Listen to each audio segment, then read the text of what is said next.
Hey there, welcome back to another video. This time around is my review of the 2019 action sequel, John Wick, Chapter 3, Parabellum. Now, before I get into sharing my thoughts on this film, I want to give a shout out to Gage.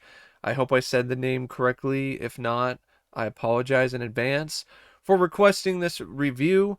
If there is a particular film that you would like to see me review, or a anime or a TV show, feel free to donate to my PayPal. The link will be in the video description. Now, John Wick Chapter 3 is a film that I was super hyped for in 2019 because Chapter 2 ended with a sick cliffhanger that really had me hyped for Chapter 3. And I wasn't the only one, because this wound up being the most financially successful film in the franchise to date.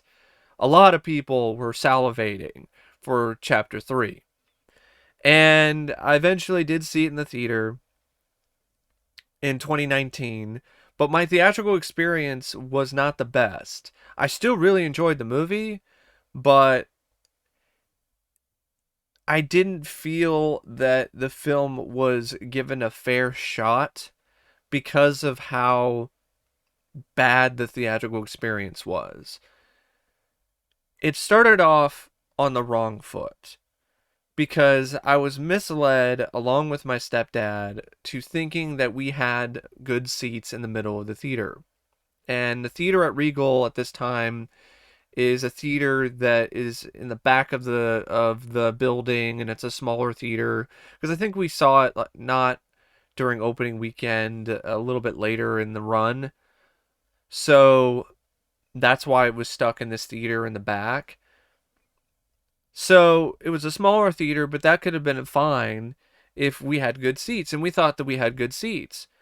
And then in the middle of the trailers, a group of people comes in and are basically saying those are our seats, and we had to do that awkward thing where you got to leave where you're at and where you're comfortable and go to like some really bad spot in the theater. And the bad spot was one of the worst spots, other than sitting right up front in front of the screen. It's in the corner of the theater. If you've been to a theater, you know what I'm talking about, because there are seats in the right and the left sides of a theater, and those seats are terrible. And what made this even worse is that they're super cramped, and it was really frustrating because there was nothing to signify that those seats were taken. I hate that. I hate it when you have people who decide they're going to hold seats, but then they don't actually leave a jacket behind. They don't have somebody stay there to let other people know that the seats are taken. They don't leave you anything to signify that those seats are not available. So then when you take those seats, because there's no reason for you to think that those seats are not taken, then you feel like John Wick and you're pissed off when you have to leave those seats and go somewhere else because the people didn't signify and make it clear that those seats were taken. I mean, I could have maybe made a bigger deal out of it and been like, "Well, you didn't do anything. You didn't leave anything behind. There's no reason why either of us should think that these seats were taken," but I didn't want to make it a big deal. So went to the corner, and I'm a gangly guy, and other gangly guys know this. You got these long legs and these long limbs, and if you are stuck in a cramped space, it's not very much fun. And on top of that, there's a metal bar on the side of this side of the theater. So here I am, got a metal bar pretty much close to impaling me in the side, and then I got no room for my legs, and I got to crane my neck to be able to see the screen. It was awful. It was bad. I still enjoyed the movie because it's an insanely creative action film, and it was still really satisfying for the most part, but it was not as satisfying of an experience because of what I was dealing with in the theater. Thankfully, though, I gave it another shot, And I was planning on doing that anyway, but I waited to rewatch it when it came out on home video. But then I had all these other things that kind of came up, and I never really got around to rewatching it on 4K and doing a video on it. But I could definitely say watching it in the comfort of my own home with all the space and all the comfort did make a difference, and I enjoyed the film even more as a result. So, John Wick Chapter 3 Parabellum, it's the third installment in the John Wick franchise, and Chad Stahelski, the director of the first two films, returns to the director's chair with this film, and it's a triumphant return.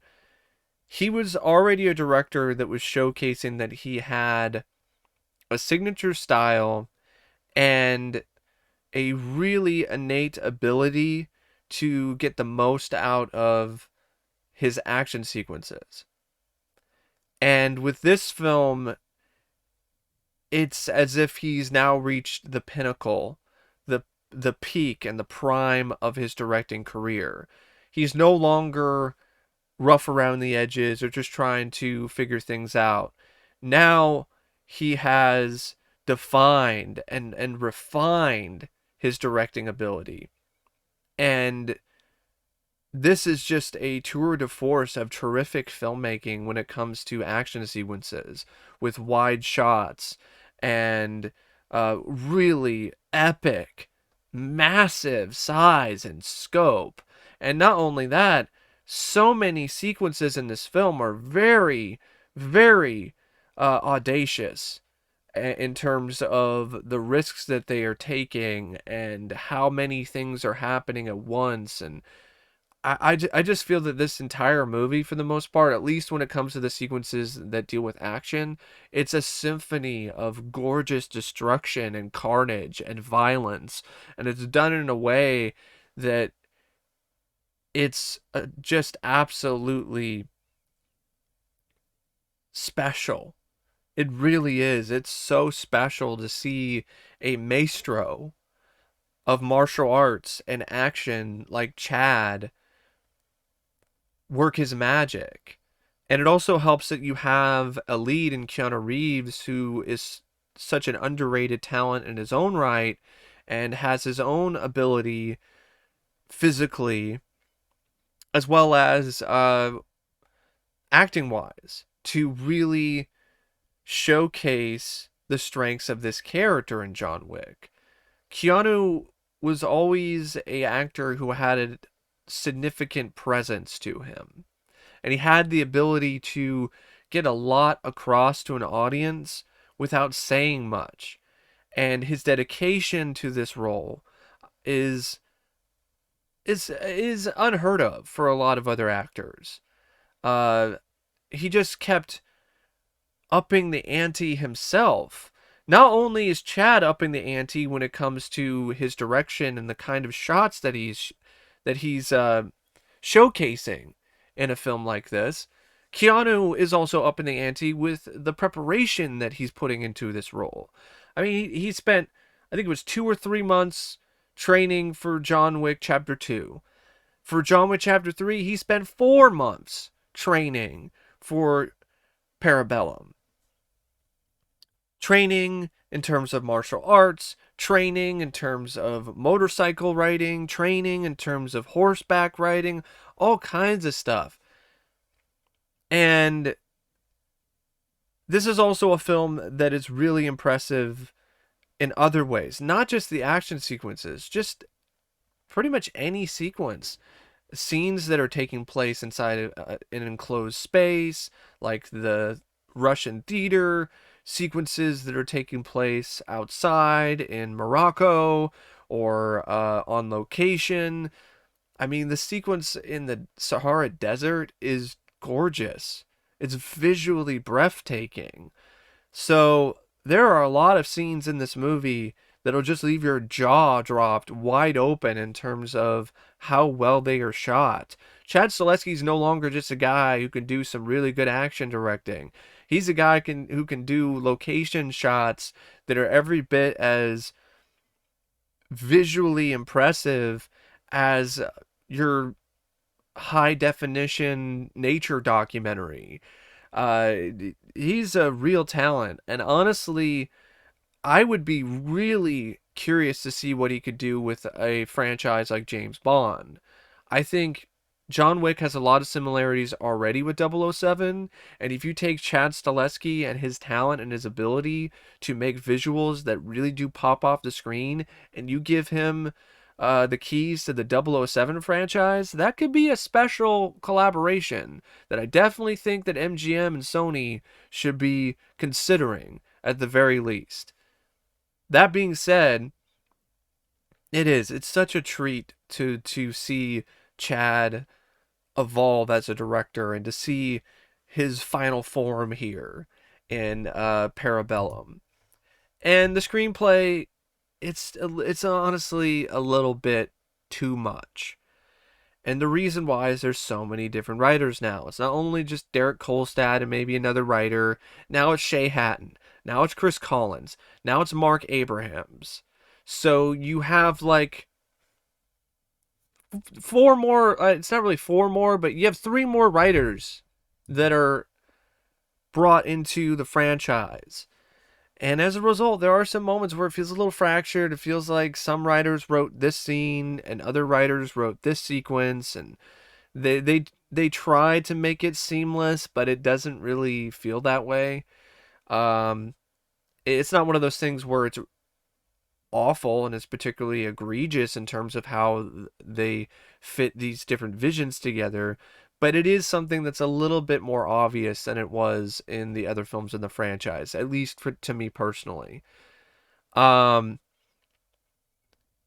but despite the fact that there are moments that are a little too overstuffed and it feels like they're trying a little too hard to make this whole mythos of the Continental and the High Table and all of this have this really overreaching scope,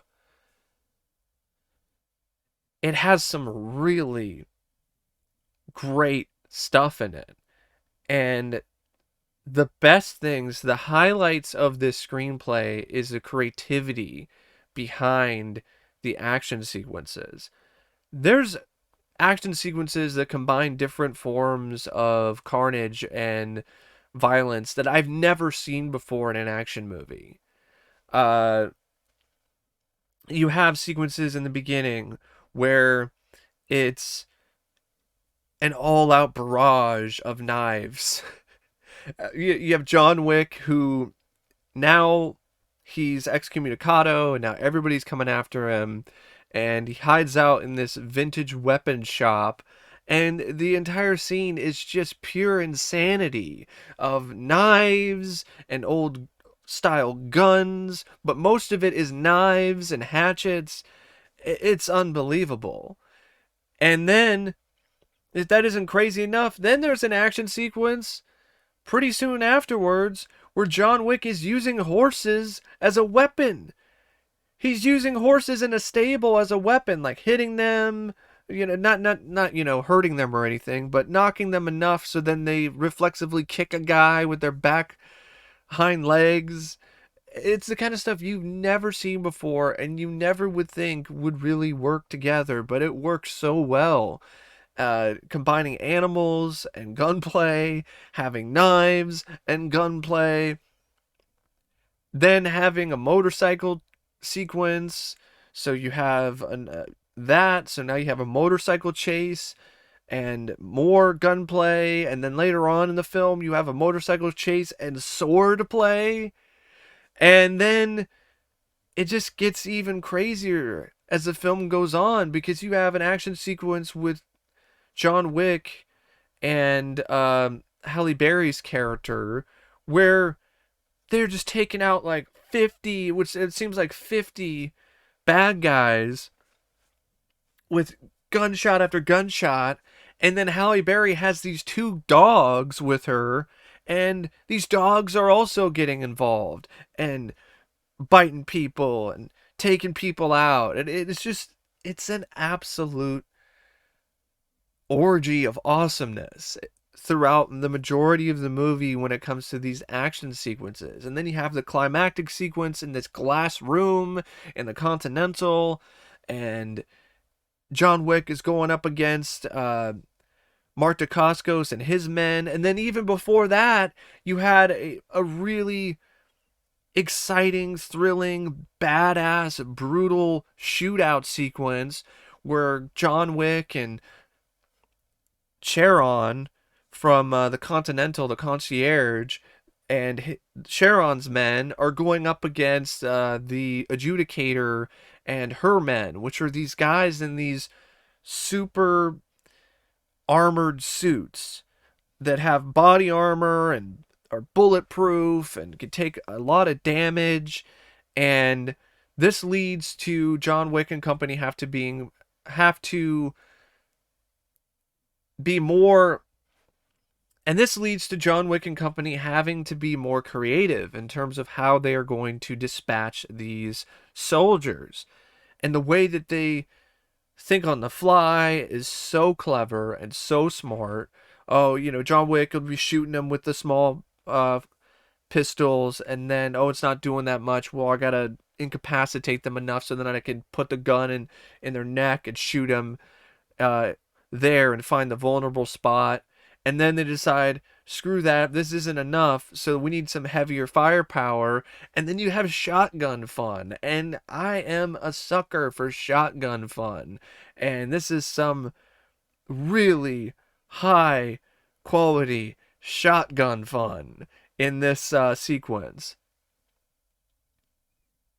And there's just so much to like about this film when it comes to the action sequences and how epic they are. And the character development, it's a little it works when it comes to new characters, specifically Halle Berry's character of Sophia. But when it comes to other characters, it's kind of just there. I do like the director of the Russian theater mafia, played by Angelica Houston. I like the fact that gives us a little bit more of a glimpse into John's previous life, what he was like when he was younger, and a little bit more about his identity. And I don't mind the whole conflict that John is dealing with throughout the film about how far is he willing to go to remember his wife. I like that. It's simple, but it works. But like I said, there's other stuff where it just feel a little overstuffed. The stuff with the adjudicator and there's a few other things that are a little bit stretched out.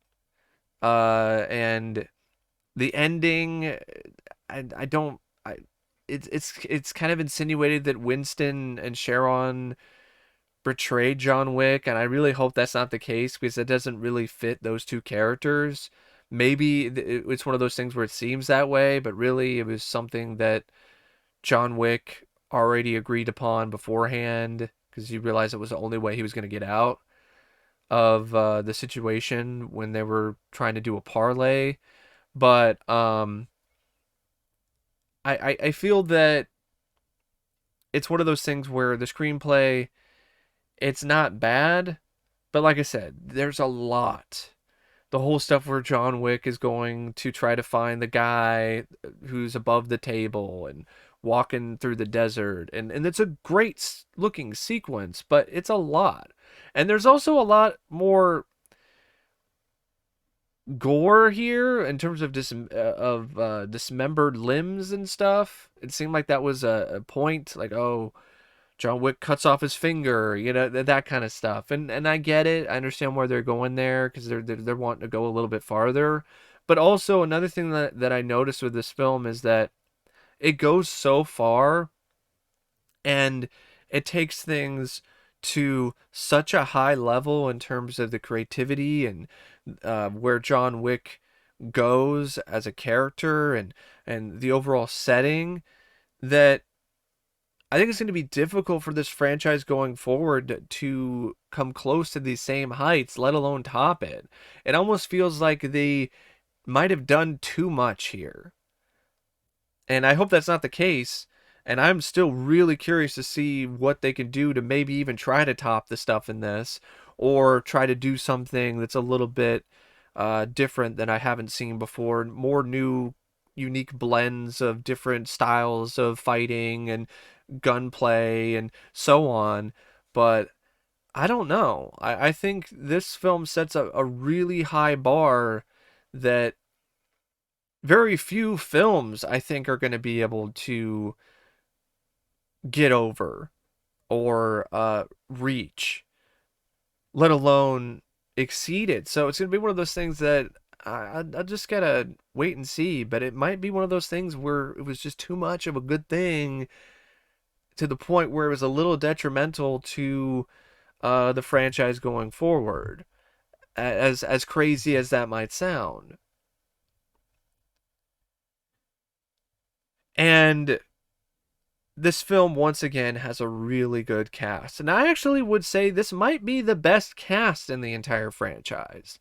Because you have Keanu, who's once again back playing the role that he was born to play of John Wick, and another really great and just spectacular performance. I just love how stern and serious and believable he is in this role, and also how he gives John Wick a heart.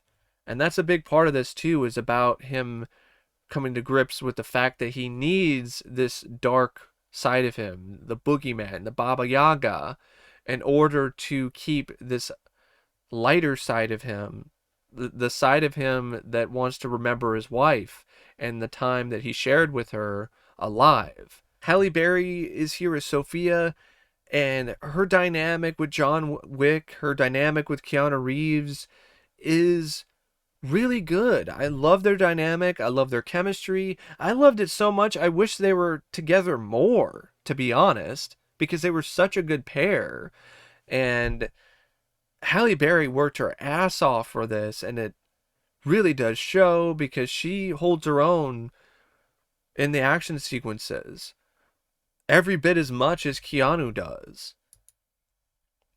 And Ian McShane, it seems like he's given even more to do, even more to work with, and as a result, it's a really nice meaty role for him in the film. Laurence Fishburne, he's not in it as much, but he does what he can with what he's given. This has the best villain, if you ask me, in the entire franchise to date, in Zero, played by Mark Dacascos, who apparently was such a huge fan of the franchise that he agreed to do the film without even reading the script. He was so confident in it that he was like, I don't even need to read the script to do this. I'm all in. And I think it's really cool that Mark Dacascos was already some really big super fan of John Wick. And it pays off because you can tell the passion that he has for this franchise and this role, and he just has so much fun. It's so nice to see Mark again and to see him in a big budget Hollywood film. And he also shows that he's still got it. Like, he's up there in age and he's super flexible, and he's still showing that he's really a talented martial artist, and he's always been a talented martial artist. Mark Dacascos is more than just the guy from Iron Chef, and that's what a lot of people remember him for, is as the chairman in Iron Chef, which is really too bad because Mark is so much more than just the guy who hosted Iron Chef. And I love how he purposely played this character as if he's a troll, really. He's a fucking troll. That whole scene where he's deliberately trying to sit as close to John Wick while they're in the hotel is genuinely funny. And there's a lot of moments like that where he brings a lot of wit to this character, but also a lot of crazy. And that's a deliberate move on Mark's part. He chose to make this character a guy who's not all there. And that allows him to have fun with this role, And it also allows him to make his martial arts even more unique and to add different quirks to them, which he does. He thought so far into things that he made sure that his martial arts in this were a little bit janky and unpredictable because of the fact that this guy is crazy.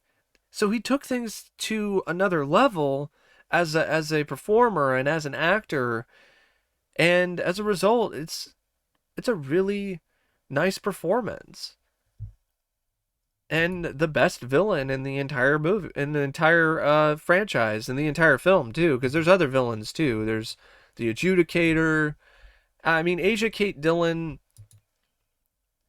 she was fine, but it's just one of those roles where she did a good job playing a role that's not meant to be likable, but she did it in a way that wasn't really that entertaining to me.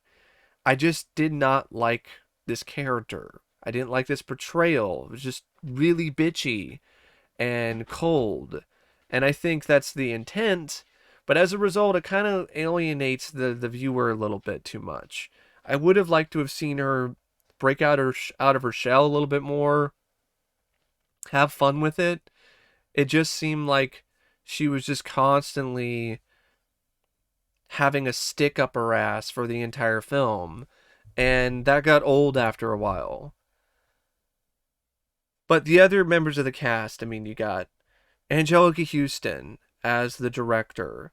Her scenes are really memorable and quite good. Lance Reddick, he's given more scenes and more to do, and provides some proof that he can actually pull off some action as well.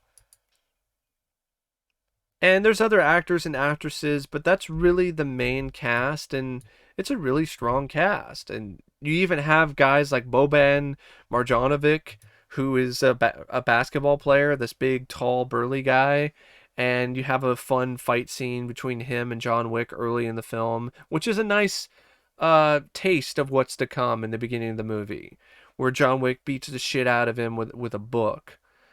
And yeah, it's a nice cast that really do deliver some good performances for the most part, even though some of them could be a little bit better than others.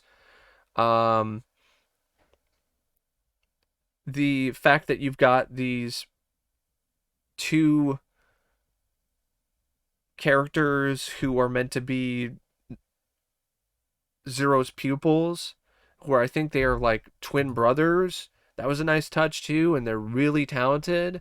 And for the most part, I really love the fact that you have Zero and you have his pupils, and I love the way that their dynamic and their martial arts are shot, and I like how different it is from John Wick's style, and the whole way that the entire climactic fight is shot with the glass room. They spent a ton of money on that. The production and art designer for this definitely earned every last penny that they were paid for this, because they spent $4 million on that set, the glass set, and it was all worth it. So yeah, it was just a really cool set to look at. It was just really visually impressive, and it was just a really intriguing and interesting visual.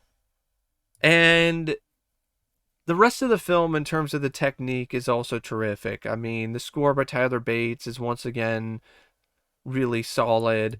The cinematography by Dan Lauston, absolutely delectable on more than one occasion. Just so vivid and strong in terms of the visuals. Uh, and the editing by Evan Schiff, I love the editing in these movies, because for the most part, except for maybe a few exceptions, the editing is so excellent that it enhances what is already some really good direction and some really great choreography and some really creative action. So when you have the editing that's done as well as it is in these films, it just makes those sequences even more exciting to watch. And this is a little bit long. I will say that it's over 2 hours. It's getting to the point where this franchise it's getting to its almost to its breaking point in terms of how long it can be without becoming tedious. And I understand why some of the sequences were as long as they were, and it is really enjoyable to watch a really long, well shot action sequence.